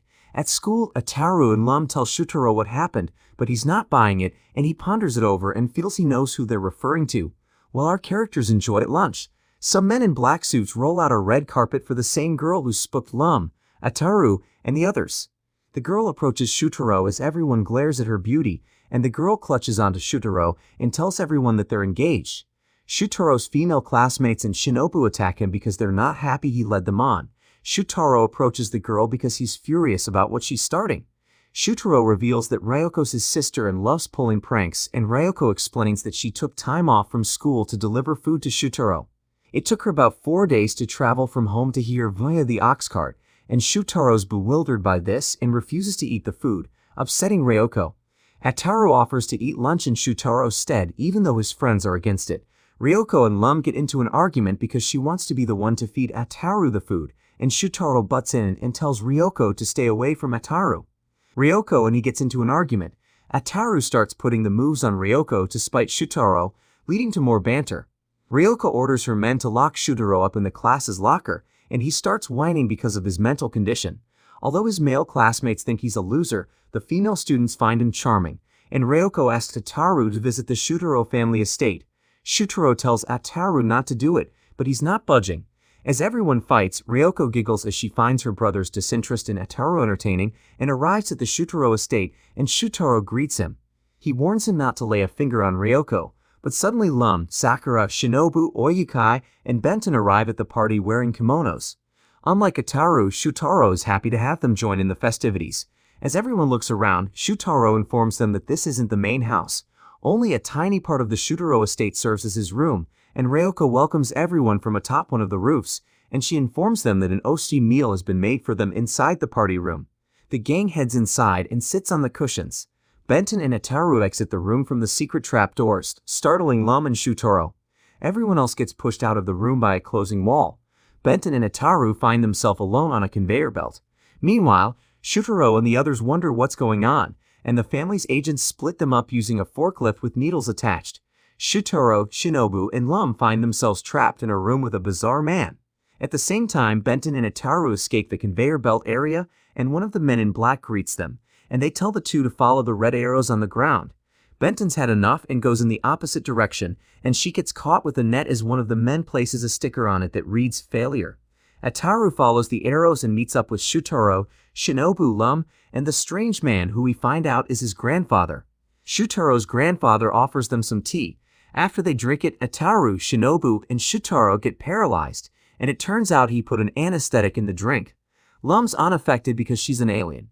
Despite being paralyzed, Ataru notices Ryoko wandering by, and he tries to get her attention while hopping around like a monkey. The men grab Ataru and hoist him away. Lum tries chasing after him, but another agent leads her to another room with Sakura and Rie. They must compete in a mochi eating contest, and Lum loses the game and gets hurled into the air. Lum and Shinobu go searching for them and encounter Shutaro's father, and he locks them inside a dark room and hopes Shutaro's nyctophobic personality will kick in. He eventually pulls the lever and has Shutaro trapped in there alone, and he starts crying like a preschooler, exciting his father. He pulls it again to free him, and his father jumps in glee as Shinobu pulls the lever as soon as he makes contact with the wall. They trap his father inside the dark room and continue searching for the others, and Lum returns to the Shutaro estate and wonders what's happening. Ryoko and her family appear in a room, and it seems they're playing a board game with their guests as their pieces. Ataru and Oyuki end up in a lottery-based game hosted by Shutaro's grandfather, and he drops large weights on top of them equal to the numbers found on their tickets. But Oyuki freezes Ataru and Shutaro's grandfather because she's upset that she didn't receive any money. After several games, they all arrive at the party room, and Ryoko tells them to wait there as she presses a button, and this sends our characters into the sky and blows them up like a firework, and Ryoko is mesmerized by the fireworks. We see Ataru's family taking photos of Lum in her kimono dress, and Ataru grows jealous of the attention Lum's receiving from them and heads outside. Ataru notices a small child roaming around in his mailbox and takes him out. Ataru informs his family about the child, and the child notices Lum, who reveals to know something about the kid. We learn his name is Ten. He's Lum's little cousin, and Ten reveals he had someone deliver him to Ataru's household. Ataru and Lum head out to meet with Sakura, but Ataru's not happy that she brought Ten. He doesn't want him ruining his romantic escapades with Sakura, and Ten converses with Ataru and finds him unfit to be Lum's darling, and he breathes fire upon Ataru, causing him to run in pain. They'd arrived at Sakura's place, and Ten greets Sakura and Shinobu, and he wins them over with his charm, infuriating Ataru. Ran arrives, and Sakura reveals that Ran will work for her as a part-time shrine maiden. Unlike the other girls, Ran isn't happy that Ten's arrived, and Ten reveals that Ran lives right next door to his family. Ran deflects the others' suspicions of her being an alien like Lum. Sherry starts the Karuta card activity. Ataru starts putting his hand over the other female's hands, but before Ataru could put his hand over Ran's, Ten burns his hand with his fire breath, and they move on to holding a talent show. Lum tells Ten he should participate, and Ten shows off his flying skills and burns Ataru to a crisp for making a witty remark toward him. Ataru heads to the kitchen to cool off his wounds. Ran goes to the kitchen to check on Ataru, and thinks Ran cares for him, but Ran only shows compassion to get revenge on Lum. But before Ran and Ataru share an intimate moment, Ten lets out more flames on him. Ataru chases Ten down with some pans and plans to give the kid a beating, and Sakura grabs Ataru and flings him into the pond because of his poor behavior. Lum helps Ataru out of the water and giggles, and she knows Ten must be jealous because Ataru took Lum from him. Ten helps Sakura with her cooking, and Ten admits to having a crush on Sakura because of her kindness. In the next scene, Ten scribbles notes on a piece of paper. Ataru's annoyed by his actions because he's doing it loudly and can't study, and Ten throws something at Ataru, and the two get into a heated argument. Lum tells them to stop and asks Ten what he's doing anyway. Ten says he was writing a letter and asks Lum if she can translate this into Earthling for him, and it turns out it's a love letter to Sakura. Ten wants to meet up with her in the afternoon for a date at a cafe, and Ataru tells Ten to prepare for disappointment and rejection. Ataru offers to become Ten's love letter ghostwriter for unknown reasons, and Sakura arrives home and receives news from her mother about the letter. Sakura reads the letter and gets disgusted by the explicit things written in it. Sakura rips the letter and storms out of her place, and she plans to give the writer a piece of her mind, and Sakura arrives at the meetup location. Lum, Ataru, and Ten notice her from afar. Ataru is shocked because he thought the words written in it would scare Sakura off. Ten approaches Sakura, and she's dumbfounded after hearing him say he sent her the letter, and promises Sakura he wrote the letter, and Sakura goes along with it because she doesn't want to harm a child. Ten and Sakura head out, and Ataru laughs behind the corner. He planned a saddening and adult-themed course for Ten. They'll have him getting his heart shattered by the end of his date with Sakura. Meanwhile, Ten and Sakura chat with each other. Sakura knows kids can be precocious but mean no harm, but she's startled to learn that Ten booked them to hang out at a raunchy club, and Sakura grabs Ten and runs away from the establishment. They attend a different cafe instead, but Ten cries because his plan didn't go accordingly. Sakura promises to adhere to his every demand if it'll make him happy. Ataru gets unhinged about this whole charade, and Sakura and Ten go to the movie theater as Ten wants him and Sakura to watch a mature-rated film. After more crying, Sakura concedes and watches the movie with him. Sakura finds the film boring and notices that Ten fell asleep, and she overhears Lum questioning the content of the film as Ataru yells at her to stop. Sakura grabs Ataru with brute force, and Sakura questions if Ataru is behind Ten's raunchy desires. Sakura drags Ataru out of the theater as Lum complains about not finishing the film. Ten wakes up and says it's time for him and Sakura to check into a hotel. Sakura questions Ataru about what dirty things he put into Ten's head. Ataru yells at Ten for ruining his plan as Sakura grabs a statue and throws it on top of Ataru. At night, Sakura and Ten sit on a bench and chat. Sakura said it was time for them to depart, but Ten suggests they go to a hotel, and Sakura questions Ten if he knows what he's implying by that idea. Ten asks Sakura if he can marry him, but Sakura says she can't. Lum points out Sakura's ring on her finger, indicating that she plans to marry someone. Ataru and Ten are devastated by this news, and Ten feels it's Ataru's fault for putting him in this situation and lets loose on him with flames, and Ataru trying to wipe the flames off himself. We see Ataru's teacher holding a meeting between faculty, and they plan to assault anyone who tries to break snacking rules established during the school's lunch break sessions. Someone from Ataru's class informs the others, and Ataru rallies his class to prepare for battle. When the bell goes off, the students prepare to break the snack rules, but Shutaro has students capture them before they commit the act. He informs them that he's formed a group called the Covert Civility Patrol to prevent students from breaking the rules. Ataru, Lum, and the others slip past them. Shutaro notices them escaping and has his group track them down. Ataru and the others head for the cat diner to get some snacks. Little do they know, Mr. Onsen set the place up as a trap for them, and the cat diner waitress tries to give Ataru hints that Mr. Onsen has devised a scheme to capture him and the others. Unfortunately, Ataru interprets her gesture as expressing love for him, but he looks at his palm and realizes she handed him a message telling him and the others to run. Mr. Onsen tries to grab them, but Ataru and the others flee. Shinobu and the other group tell Ataru that the other diners have been blocked off. Shutaro tries stopping them from the front, but Shinobu and the others girls coerce him into letting them go, and he lets Lum through too. Ataru and his boys dress up like girls to slip past Shutaro. Ataru and his friends head to another diner and spot Mr. Onsen capturing some students, but before he can get his hands on them, a detective and police officer catch him and interrogate him because they believe he's a pervert because of his odd cat costume. The officer escorts Mr. Onsen away. Suddenly, more students come rushing toward Ataru and the others, and they join them. While hiding, a shop owner tells Ataru and the others to hide in his shop, and Ataru spots one of his teachers tied up as the shop owner confirms he performed the act. A waitress hands Ataru a drink, and he tries flirting with her, and the cook finishes Lum's spicy food and she injects it into Ataru's mouth. Ataru rushes out of the diner begging for water with Lum trailing him from behind. The students and staff make one final stand against each other, and both factions calling it quits and planning to start another round tomorrow.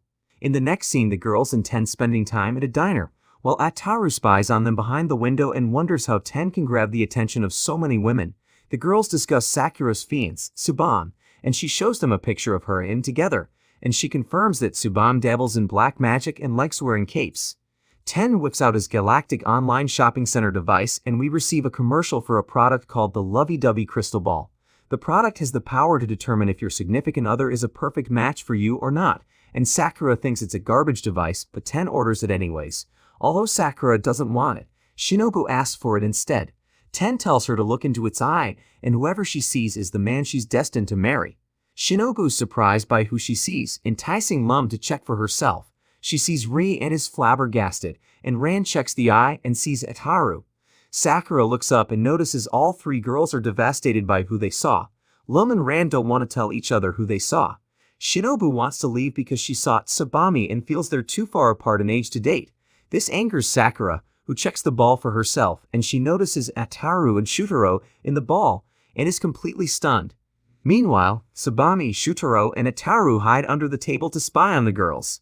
Sakura spots Shutaro and Ataru under the table and tells them to hear her out, and she refuses to believe that she's destined to be with them because of their age differences. She tells them it's a serious crime and that she doesn't want to end up in prison. Lum starts yelling at Sakura but gets into a conflict with Ran because she saw Ri, so Ten leaves the shop as he doesn't want to start any more trouble. Suddenly, a news broadcast appears on Ten's device, alarming buyers that they shipped out the Trouble Couple crystal ball instead of the real product, and this ball shows people they should avoid marrying at all costs. The shopkeeper sends the real product to all his buyers, and Ten receives the product, but chooses to let the insanity ensue. Lum shocks the daylights out of Ataru and Ten wants to buy a new fantasy gun product from the shop owner. All the students playing baseball for the Tomobiki High School tournament, and Ataru plans to throw the match, allowing him to score 10 free pool tickets when it's concluded. Ataru pitches the ball, and Shutaro hits a foul shot. The ball ends up knocking out a wandering samurai boy who happens to be spying on them in a tree. The boy falls out of the tree, causing everyone to rush to his aid, and Shutaro recognizes the samurai boy, who happens to be named Tobimuro Mizunokoji. He's the heir to the Mizunokoji sports empire. Shutaro shares intel about his and Tobimuro's family's cultural descendants, and Tobimuro's clan are descendants of the nobility while Shutaro's family are descendants of the samurai. Their clans didn't get along well, resulting in Shutaro and Tobimuro treating each other as enemies when they were kids. That all changed when Shutaro proved to Tan that a bat deals more damage than a baseball, and Tan says he spends his life training in baseball on the mountaintops. Once a year, he challenges Shutaro to a match, and they tangled in 11 matches that resulted in stalemates. Shutaro's sister Ryoko shows up and asks Ataru to let Tan join his team to fulfill his yearly battle quota with Shutaro, and Ataru asks why she's willing to help Tan out, and Ryoko says that Tan's the first man she's ever loved. This results in Ataru and Shutaro beating on Tan despite him saying Ryoko's lying. Shutaro says he'll allow Tan to compete if it means Ryoko will stop pursuing him as a romantic interest, and Ryoko accepts, but Ataru wishes to test Tan's skills before they continue with the game. Although Tan is a horrible baseball player, Ataru allows him to join their team since it'll bode well on his master plan alluded to earlier, and they continue playing, and Ataru informs the audience that both teams have scored 0 points. Despite missing the first hit, Ryoko allows her guards to interfere with the game. This leads to them grabbing the ball from Shutaro's hand, having it tap Tan's bat, and then running away to make it look like he hit a home run. Ataru chases and grabs a hold of the guard with the ball and makes a run for the home base before Tan reaches it. All three men fall into a trefoil created by Ryoko's other guard, and Shutaro yells at Ryoko for liking someone as foolish as Tan. Tan hiding under the Shutaro estate's bridge, and Shutaro's family guards notice that Shutaro's late for his daily routine of walking with the octopuses. Ryoko arrives and takes the mantle in her brother's steed. As she's walking over their family estate's bridge, Tan throws a dumbbell with a letter attached to it. It bonks one of the octopus heads. Ryoko picks up the letter and reads it, and Tan wanted Shutaro to meet him at the Mizunokoji Athletic Land at noon. Ryoko mistakes it as a love letter from Tan though. Shutaro arrives at the scene exhausted, startling Ryoko, and he explains he's tired because Ryoko had entrapped him with a case of cement. Shutaro tells Ryoko that she's forbidden from leaving the estate after seeing Tan's letter in her hands. Ryoko has one of the guards provide her with some TNT to blow Shutaro away. Afterward, Ryoko says she can't wait to meet Tan again. Meanwhile, Ataru, Lum, and his family are enjoying a meal, but suddenly Ryoko's guard crashes the party and informs Ataru that Ryoko wants to speak with him. On the phone, Ryoko asks Ataru for some help, and Ataru says he'd be more than happy to assist. One of the guards grabs him and places him inside a larger canister, and Lum chases them down and reads the letter Ryoko dropped about Tan wishing to meet at Mizunokoji Athletic Land. In the canister, Ryoko tells Ataru she's being hunted by her brother for no good reason. At Mizunokoji Athletic Land, Tan awaits his fight with Shutaro atop large wooden cylinders. He tries getting down, but is seemingly afraid of heights. Lum arrives and offers him a hand, despite Tan not wanting a girl's help, but suddenly Ryoko calls out to him, startling Tan. Lum drops Tan, but he's saved by one of Ryoko's guards. She holds on Tan tightly while he questions why Shutaro didn't show up to their showdown. Tan's curious about Ryoko's flirtatious attempts as she reveals that she used Ataru to prevent her brother from not interfering with their romantic affairs. Although Ataru tries fleeing with Ryoko, the guard stops him, and it turns out the guard accompanying Ryoko was Shutaro as he reiterates his distaste for Tan getting romantic with his sister. After sharing how much training he went through on a daily basis, Shutaro tells Tan that he'll accept him being his sister's boyfriend, puzzling Tan. Before Tan can set Shutaro straight, Shutaro says he must defeat him in a fight to earn his sister's hand, but before Shutaro slices Tan with his sword, Ataru interferes and declares he'll be the one to take his sister's hand. After Shutaro's knocked out for a bit, Ataru grabs Ryoko. Lum pursues him along with Shutaro, and the two team up to capture Ataru before he departs. Lum lifts him and Ryoko into the air, and Ryoko frees herself from Ataru's grasp and lands on Tan's face. Shutaro grabs his sister away from Tan. Tan gets up and tells Shutaro that he's not interested in having a romance with Ryoko, and Tan tells him he wanted to have a showdown with Shutaro.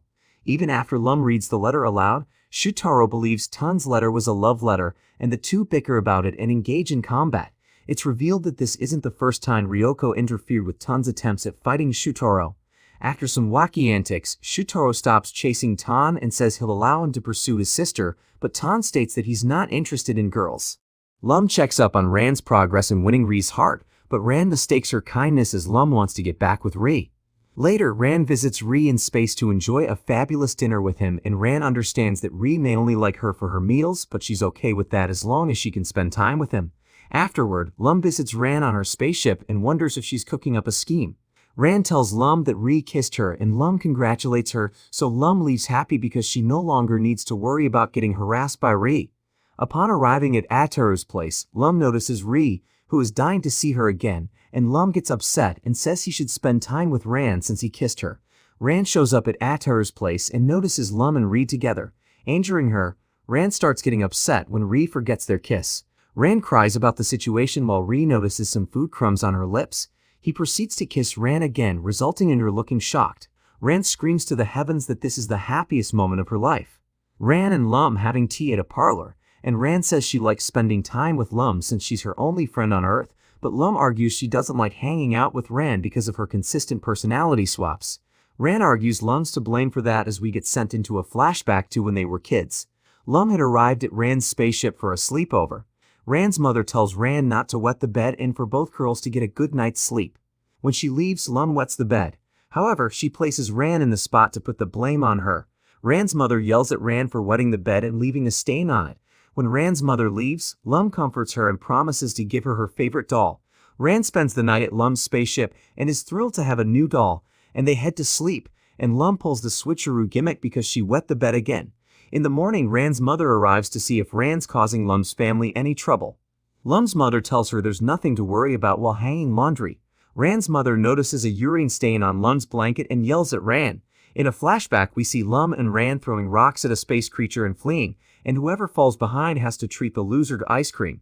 Although Ran fell behind, Lum promised to pay for her ice cream because she got her into trouble with the monster. Unfortunately, Lum lies to Ran and asks her to pay for the ice cream.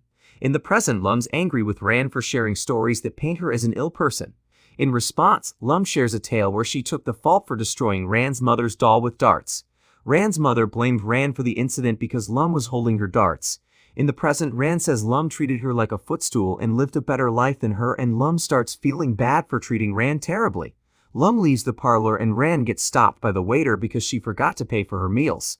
We see Ataru, Shutaro, Shinobu, and Lum visiting the beach, and they spy on two people getting flustered over the ocean's current. Ataru and his friends greet the two and take them to their cafe, and the man introduces himself and his son Ryunosuke to them and says he'll take over the cafe one day. Ryunosuke's father explains that their business and the ocean work in unison. Each summer the ocean's waves get intense, causing their family business to lose sales. Ataru and Shutaro feel it's best to depart and let Ryunosuke and his father deal with the issue themselves. Before Ataru and his friends leave, they overhear Ryunosuke and his father bickering about the family business again, and Ryunosuke says he doesn't want to live like a man and reveals that he's a woman. Ataru and Shutaro rush back to Ryunosuke's kappa to confirm this information, and Ataru tells Lum that he wants to help Ryunosuke out. Ataru and Shutaro flirt with Ryunosuke and she beats them up, and Ryunosuke looks at Lum and Shinobu and says she's jealous of their girly demeanor.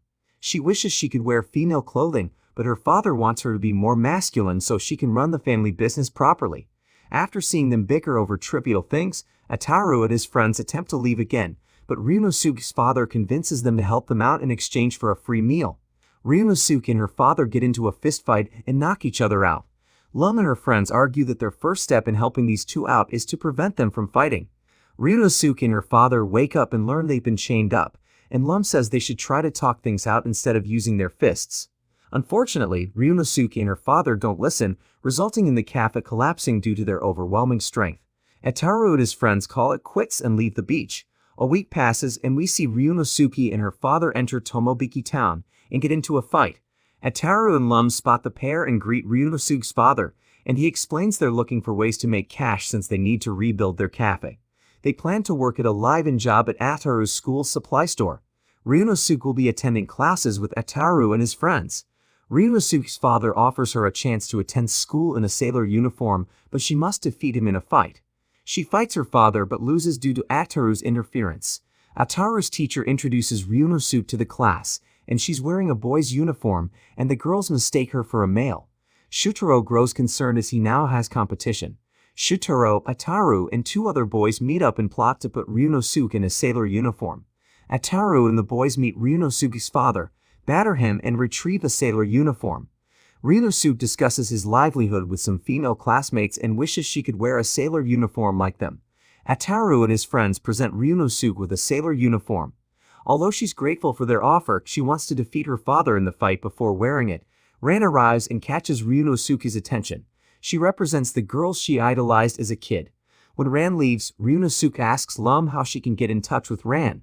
Ryunosuke slips a letter toward Ran, who thinks it's a love letter from her. Ran plans to meet Ryunosuke and wonders how she should approach her. Lum tells Ran that Ryunosuke's a girl, angering Ran because she thinks Lum's trying to make a fool out of her. Ran approaches Ryunosuke and says she'd like to go out with her, angering Ataru. At the school gate, Ryunosuke hopes she can learn how to become someone like Ran and make a sailor uniform look good. Ran arrives. Ryunosuke asks her if she teaches her everything she needs to know about women. Ran laughs. She still believes Ryunosuke's a boy and is acting perverted toward her. They head to a cafe to have parfaits. Ryunosuke tries mimicking Ran's posture while eating the dessert, but Ataru butts in. Ran notices Lum, and they head into the restroom to discuss things. Ran believes Lum has feelings for Ryunosuke, but Lum assures her she's only here because Ataru wants to spy on Ryunosuke. Ryunosuke and Ran go on a boating trip, but that gets ruined by Ataru. Afterward, Ran confronts Lum about her annoyance with her. Ryunosuke looks at them from afar and feels she has more things to learn, and Ryunosuke vows to become womanlike so she can wear a sailor uniform. Ryunosuke plans to purchase herself a bra with the money she saved. Meanwhile, three men start taking photos of Shinobu as she's walking down a pathway alone, and she notices them, flees, and bumps into Ryunosuke. She asks Ryunosuke to stay with her for a while. She notices Ryunosuke is feeling down and explains that she couldn't afford a bra because it cost about 1,000 plus yen. Shinobu comforts her and says she could try saving up 100 more yen to purchase one at a bargain bin.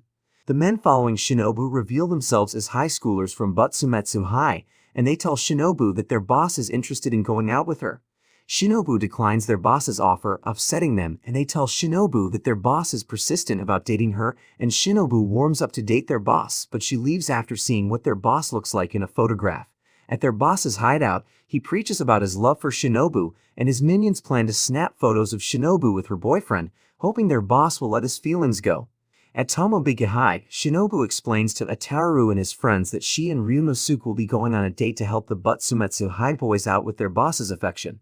Ryunosuke meets with the boys who promise to give her 5,000 yen in exchange for those photos, and the men ask Ryunosuke and Shinobu to strike several poses that make them look like a romantic couple.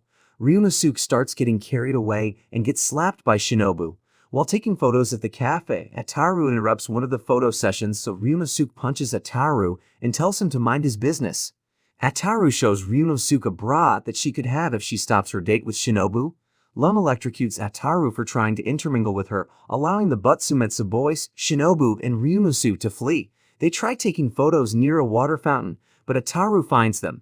To make matters worse, the Butsumetsu boys' boss shows up and tries to have his way with Shinobu. Shinobu knocks him out, surprising everyone except Ataru. The Butsumetsu boys' 5,000 yen flew into the air during the dispute. Ryunosuke tries to retrieve it, but it lands on Cherry's cat friend's head. His friend places it on a grill, and it disintegrates. The Butsumetsu boys' boss gets up and wants to smooch Shinobu. The boys steal Ataru's bra bag and offer it to their boss. Ataru and Ryunosuke attempt to swipe it back, but the Butsumetsu boys' boss eats it, and Ataru's mother reveals that it was hers. An anthropomorphic star crashes into Ataru's home as he and his family and Lum eat, and the star, deemed the wishing star, says he's come to grant them 3 wishes due to them being poor. Ataru's parents pay the wish no mind as they're furious about the wishing star's rudeness. Feeling terrible about what he caused, the wishing star hands Ataru's father a star sticker on him to write his wish, and he wishes for the house to be turned to normal, and the wishing star grants it. After seeing his magic, Ataru's family welcomes him with open arms. While everyone bickers over the second wish, Cherry uses it for food. The wishing star says he can't accept cancellations and they only have 1 more left. Ataru tries taking the wishing star to his room, but his mother catches him in his cunning act. She retrieves the wishing star's belongings to avoid Ataru making a foolish wish. In his room, Ataru attempts to make a wish, but the wishing star denies it. Ataru and Lum meet with Ataru's parents to discuss the wish, and the wishing star tells them they have until dawn to make the wish. The wishing star helps himself to some refreshments in Ataru's family's fridge. Ataru's mother says they should hold a lottery to decide who gets to make the final wish, and they hold the lottery, and Ataru's father wins. Ataru's mother checks what her husband wants to wish for, and it's revealed that he'd like to redo his life. Ataru and his mother decide that it'll be better to wish for money and head to the kitchen, and everyone finds the wishing star sleeping after drinking multiple cases of beer. Sherry inserts a wish sticker into its mouth, asking the wishing star to wake. He wakes up but flees since Ataru's family has no more wishes left, so Ataru and his parents in shambles. We see Lum creating lipstick on her ship. Once it's complete, Lum leaves and heads to Ataru's home. When she arrives, she attempts to put lipstick on Ataru's lips, but suddenly Ten arrives and gets roped into their antics. Lum marks Ten with lipstick and accidentally kisses him, and Ataru realizes Lum's lipstick has a type of magnetic pull. Ataru grabs Lum's lipstick and throws it. Lum and Ten head after the lipstick, but Ataru reveals he has the lipstick. At school, Ataru looks for a girl to put lipstick on and spots Ryanosuke, and he tells Ryanosuke to put it on since he knows she's unaware of how to act feminine. Ryanosuke puts it on and hands the lipstick back to Ataru, and he puts it on and tries locking lips with her, but Ryanosuke punches him. Lum arrives and Ataru gets attracted to her since she's still wearing the lipstick. Before they kiss, Ataru's male classmates grab him, upsetting Lum. Eventually, everyone discovers the lipstick's power, and Ataru's female classmates grab it and try putting it on Shutaro. Shutaro refuses but warms up to the idea since it'll help him get close to Lum. After Shutaro puts the lipstick on, chaos ensues, leading to Shutaro and Ataru kissing each other, the students, teachers, and Ten getting pulled to each other and tries to run. Ataru's classmates deciding to play Yamane for next week's recreational activity. Lum asks what it's about, and Ataru explains it to her. It's Russian roulette where everyone throws random items into a hot pot and then eats it in the dark, and Lum questions the game's validity, but Ataru says not knowing what it tastes like is the thrill of the game. At Ataru's, Lum makes some strange alien food and tries feeding it to Ataru. After some cat and mouse chase segments, she gets him to eat her food. It causes his lips to swell up, infuriating Ataru. At night, Ataru asks Lum what her least favorite food is, and he wants to know so he can get even with her. Lum tells him she hates Chompomp and points toward the planet that carries it. The next day, Ten says he'd get Ataru the Chompomp, but it'll take him 10 days. Ataru settles on getting Lum to eat weird earthly concoctions in hopes that it will cause her pain. Ataru takes Lum to different eateries to see if she finds anything disgusting. Surprisingly, nothing affects Lum. He asks Lum about her taste in Earth food, and she says everything on Earth has mild flavoring and doesn't know what it tastes like. Two men order some gyoza, and this causes Lum to flee because of its horrid smell, and Ataru examines the dish and wonders if Lum doesn't like the smell of garlic, and he eats the customer's dishes and departs. After testing out his horrid breath on a few women, Ataru arrives home and tries engulfing Lum with his garlic breath. Lum retaliates by spraying air freshener. At night, Ataru finds some leftover gyoza in the fridge and plans to put it in the Yamane pot for tomorrow's event. At school, everyone starts putting their ingredients into the pot. Ten arrives at the school with the chonkot because he ran into a vegetable salesman who sold it to him. The lights turn off and everyone starts eating. Ataru's teacher arrives after getting a whiff of the classroom. Ataru, Shinobu, and Lum are left unfazed while the others are knocked out from the food they've eaten. Ataru ends up grabbing the Chonkampo, which turns into a carnivorous plant. We see Shutaro, Ataru, Lum, Shinobu, Ryanosuke, and others arriving at his family's mansion, and he introduces them to his family's octopus habitat and explains that they represent the family's symbol of happiness. Ataru isn't impressed, so Shutaro takes him and the others to his family's freezer room to meet the Arctic octopuses, his family's greatest treasure. The Arctic octopus jumps out of the water, but Ataru and his male classmates aren't impressed. Shutaro and Ataru get into an argument after Ataru insults Matsuchio. Matsuchio runs away during their banter, and Shutaro calls for a hunt. Ataru and his friends aren't interested in helping until Shutaro says he grant them anything they want if they assist him. Therefore, they all head to the jumbo room to look for Matsuchio, but suddenly animals start attacking everyone but Shutaro. Lum electrocutes the animals to scare them off, while Shutaro apologizes for not telling them about the creatures, but a creature grabs Ataru's friend Kosuke and drags him into its habitat. Ataru and the others split up to find him. Lum and her group find Kosuke get ambushed by the creature. Meanwhile, Ataru and his group plan to find a fake Matsuchiyo in the jungle to give to Shutaro, and they grab a few monkeys and hear Shinobu screaming. They head to an open area of the jungle and see Matsuchiyo holding Lum, Shinobu, and Ryanosuke hostage. Ataru and the others are shocked that Matsuchiyo is bigger than normal. Shutaro arrives and explains that Matsuchiyo's kind grows larger when exposed to high temperatures. Ataru and his friends rush Matsuchiyo with wooden mallets but get caught. Matsuchiyo starts getting touchy with the girls, so Lum bites and electrocutes him. Matsuchiyo lets everyone go and Shutaro approaches him with open arms, while Shutaro gets crushed by Matsuchiyo's grasp. Ataru eats his lunch in class, and Ten shows up and nags Ataru about his food. Ataru feeds him a pickled plum from his dish, and Ten starts feeling strange as Shinobu realizes Ataru fed him something with beer ingredients. Ataru asks his friend to hand him his food to prove he didn't feed Ten booze. He lets Lum try pickled plum, and she undergoes a drunken tangent, and she demands all the boys to give her some pickled plums. She eats them into parts. Shutaro and a few boys look for Lum, while Ataru looks for Ten. Shutaro finds Lum and tells her that Ataru's looking for Ten, upsetting her, and Onsen Mark, Ataru's homeroom teacher, stumbles upon Lum, Shutaro, and the others and sees her acting drunk. He tells Shutaro and the others that he'll be searching through their belongings to see who brought alcohol on campus. Shutaro and Onsen Mark get into an argument. He tells Onsen Mark if he finds any booze in their belongings, they'll dance at school naked. Ataru and his friends stumble upon Ten, who lets out a giant flame, and Sakura finds them lying around and Ten notices her. Ataru and his friends protect Sakura from Ten's flames. Cherry arrives at the school with booze and Sakura drinks it. Ataru flirts with Sakura, upsetting Lum. She electrocutes Ataru and leaves with Cherry's booze. At the same time, Onsen Mark looks through the boys' desks and doesn't find anything. However, Lum flies into the same classroom with the booze, proving Onsen Mark's theory, and pure chaos erupts in the classroom from Lum shocking Ataru to some males trying to get Shutaro unclothed. We see three space girls plotting to attack Benton, Lum, and Oyukai. Benton flying over a planet and spotting someone's unconscious body, and a strange toxin fills the air and knocks her out. Meanwhile, Oyuka tells Lum that Benton's missing. Lum heads to Ataru's place and ponders about Benton's situation, but suddenly she spots Benton in his home. Benton tells Lum that she lost her chain and is hunting for it. Benton and Lum head to Oyuki's home to discuss the situation further, and Benton explains her circumstances surrounding the pink mushroom forest and the woman she found unconscious. This happened a week ago, and she recalls waking up to the woman having disappeared alongside her chain. But before Benton embarks on a hunt to find the woman and her chain, Oyuki presents her with a package from an unknown sender. It contains a videotape, and Lum, Oyukai, and Benton watch it. In the tape, three girls named Ginger, Sugar, and Pepper introduce themselves to our trio. They're known as the three rowdy punksters from Planet Middle School. Their mission is to become as hardcore, if not more so, than Lum and her friends. In a flashback, we see how rowdy Lum, Oyukai, and Benton were during their school days. Sugar reveals she has Benton's chain in her possession, and they challenge Lum, Oyukai, and Benton to a duel to see who is the real rowdiest punkster of all time. Benton breaks Oyuki's television and flees Oyuki's homeworld to search for these troublemakers.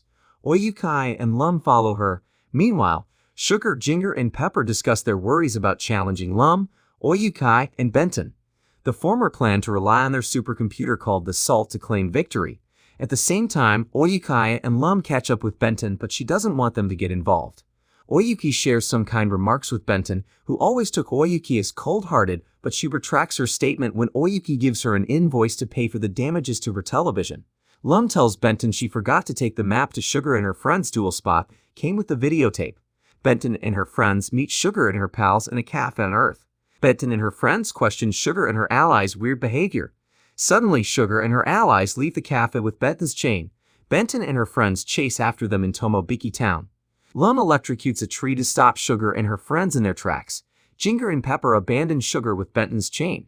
Sugar tries using her invisibility powers to fight Benton, but Lum bonks her on the head with a mallet, and a wild chase sequence between both groups ensues, and we see Pepper and Ginger's powers in action. The former can shed her skin like a snake, while the latter can pretend to be dead. Lum chases Pepper into a construction zone and electrocutes her while holding the chain.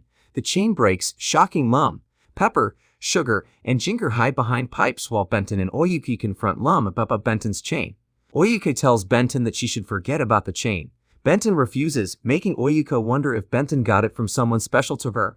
Benton tells Oyevgip it's not the case as Salt number 1 arrives. Sugar asks Salt to assist them with the battle, as Lum and her friends find themselves stuck in a pitfall underneath Salt's shoe. Sugar asks Salt for a strategy but realizes Salt's run out of power. Oyevgip suggests carving a dimensional tunnel to grab some tea, but Benton's adamant about getting tea.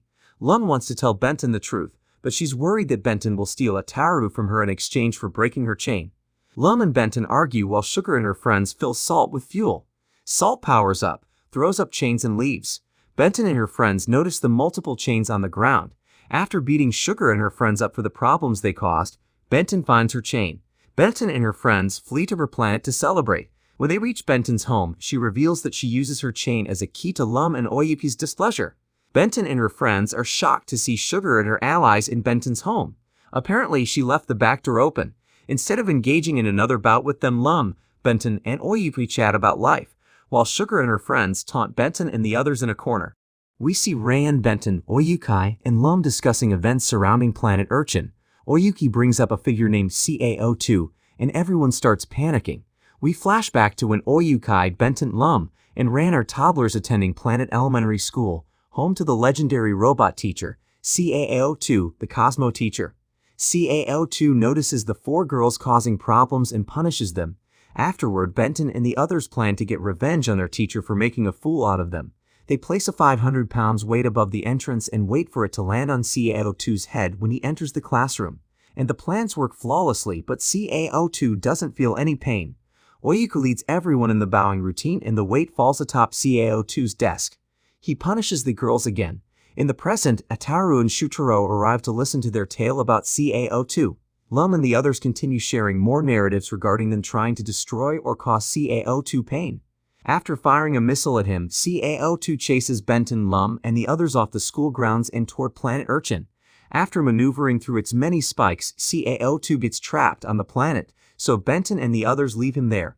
In the present, the girls, Ataru and Shutaro, wonder if CaO2 will head to Earth for revenge, and it turns out their hunches were correct as he comes crashing into the restaurant they're chatting at to seek vengeance, and CaO2 punishing Lum, Benton, and Ran before leaving Earth. In the next scene we see Shutaro family mansion.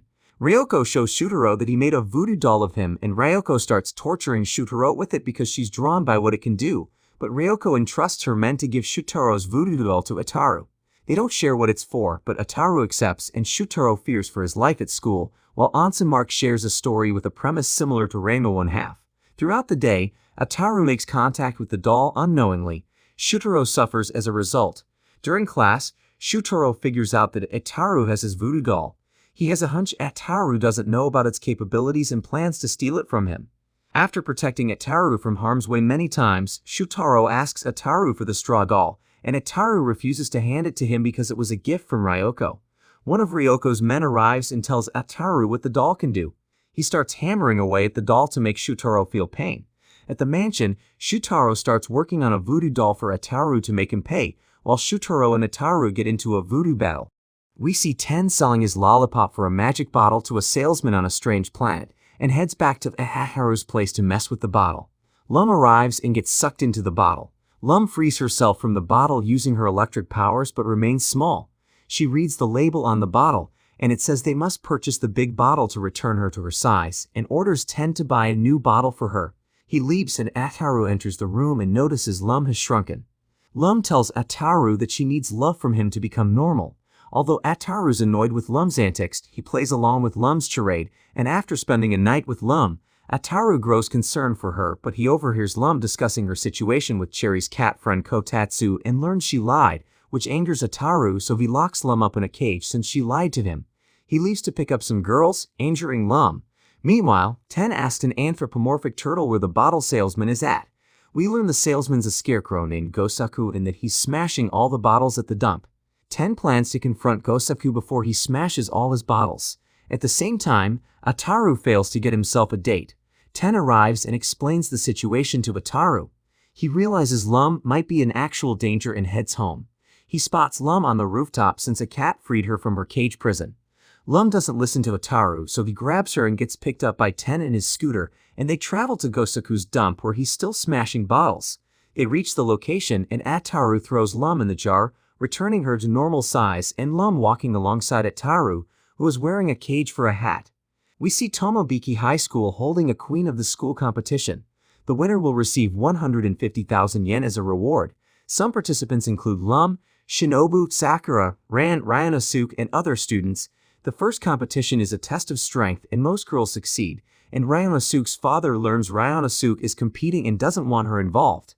When he learns she can win 150,000 yen from the competition, he allows her to compete. We reach the competition's final round, and Lum, Shinobu, Sakura, Ran, and Ryanosuke are the finalists, and Ataru tells the audience to wait until next week to discover who will be crowned the winner. Ataru announced that the finalists for the Tama 1 Queen contest will be engaging in a fierce battle soon. And remember, the finalists are Ran, Ryanosuke, Shinobu, Sakura, and Lum. Ataru reminds the audience that the winner will receive 150,000 yen as a reward. All of them are raring to go and compete in 2 challenges, and Ryanosuke and Lum claim victory in both, but Ryanosuke gets more points since she defeats Lum both time-wise. Sakura manages to pull through in the eating contest and wins. Ataru tells them to prepare for the main event, which will have them compete in a fighting event. The girls show up in wrestling-themed outfits and get ready to compete, and Ran knows she's the weakest one, so she smooches all the girls to drain them of their energy. Ataru announces they'll be teaming up to fight 5 animals, surprising Lum and Ran. Ataru signals for the match to begin, and Lum successfully defeats a tiger with her Thunderbolt Chomp attack and earns some points. She tags in Sakura, who goes one-on-one with an anaconda. Sakura gets squeezed to death by the anaconda, and the judges give her a heap of points due to her evoking sensual aura. Suddenly, the lion and gorilla interfere with the 1 versus 1 match and knock out Ataru with a chair. They gang up on Sakura, so Shinobu enters the ring to assist her. Unfortunately, the animals overwhelm Shinobu. Infuriated, Shutaro leaps into the ring, dressed up like a masked luchador, and tries helping them out, but his skills are useless against the animals' might, and they toss him out of the ring. Ryanosuke gets some pep talk from her father and tries assisting her teammates, but it doesn't work out. Ran tries fleeing the match, but the lion puts her in a submission hold, and Ran entices Ataru to help her, so he whacks the lion with a mallet. Ran uses this opportunity to give Shinobu, Ryanosuke, and Sakura their strength back. With their strength returned, our female team dishes out one more fatal blow to win the match. Ataru crowns them all the winner, confusing them.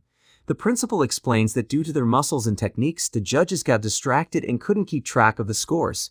Ataru informs the girls that they'll each receive 30,000 yen apiece, but it turns out to be 150,000 taiyaki waffles provided to them by their sponsor, Ebiya. Everyone from the series starts to show up and chaos ensues. Afterward, Ataru flaunts the cash he earned from kickbacks. Lum grabs the cash from Ataru. He trips and lands in front of Lum, and they stare at each other in a dramatic fashion, and Lum asks Ataru if she became the queen of his heart, but before Ataru could reply, Sakura and Shinobu chase after him, and the season ends with Lum joining the fun. Let me know in the comment if you want the 2nd season of this anime, and as always leave a like, subscribe to the channel, and I will see you all in the next video.